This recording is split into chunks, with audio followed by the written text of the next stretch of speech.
உரையாற்றினார் கலாம் ஐயா அவர்கள். புத்தகங்கள் எழுதுவோர் தாம் எழுதும் புத்தகங்களை தந்தைக்கோ அம்மாவுக்கோ நண்பர்களுக்கோ சமர்ப்பிப்பது வழக்கம்.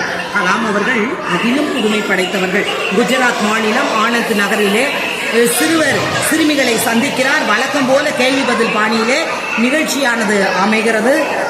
நமது பகைவன் யார் அப்படின்றது கேள்வி. வறுமைதான் நம்முடைய பகைவன். இது பதில் தந்தவள் ஒரு சிறுமி. அவள் பெயர் ஸ்னேகல் தக்கார். சரியான பதில் என்று அந்த சிறுமியை பார்த்து கலாம் ஐயா அவர்கள் பாராட்டுகிறார்.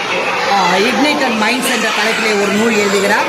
எழுச்சி தீபங்கள் என்ற தலைப்பில் அந்த நூல் வெளிவந்திருக்கிறது. அந்த நூலை 12ஆம் வகுப்பு படிக்கிற அந்த சிறுமி ஸ்னேகல் தாக்கருக்கு சமர்ப்பணம் செய்கிறார் அப்துல் கலாம் ஐயா அவர்கள்.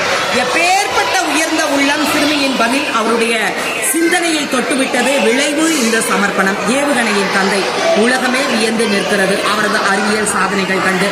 அப்படிப்பட்ட மனிதர் மாணவ மாணவிகளின் கருத்துக்களுக்கு எந்த அளவுக்கு மதிக்கிறார் பாருங்களேன். பெரியவர்கள் பெற வேண்டிய பாடம்.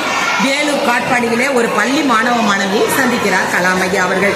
ஒரு விஞ்ஞானி, தமிழன், மனிதன், இந்தியன், உங்களை நீங்களே வரிசைப்படுத்திக் கொள்ளுங்களேன் என்று துணிச்சலுடன் கேட்டார் சுடர்கொடி என்ற +1 மாணவி. இதற்கு கலாம் ஐயா கொடுத்த பதில் என்ன தெரியுங்களா?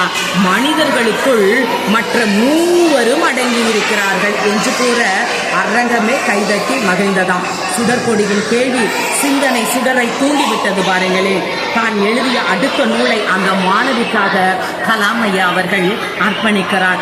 இந்தியாவை ஒரு உன்னத தேசமாய் உயர்த்தி காட்டுவதே தன்னுடைய வாழ்க்கையிலே அவர் லட்சியமாய் கொண்டு செயல்பட்டு வந்திருக்கிறார். குடியரசுத் தலைவர் அவர்களின் கனவை நனவாக்குகிற லட்சிய பயணத்திலே இன்று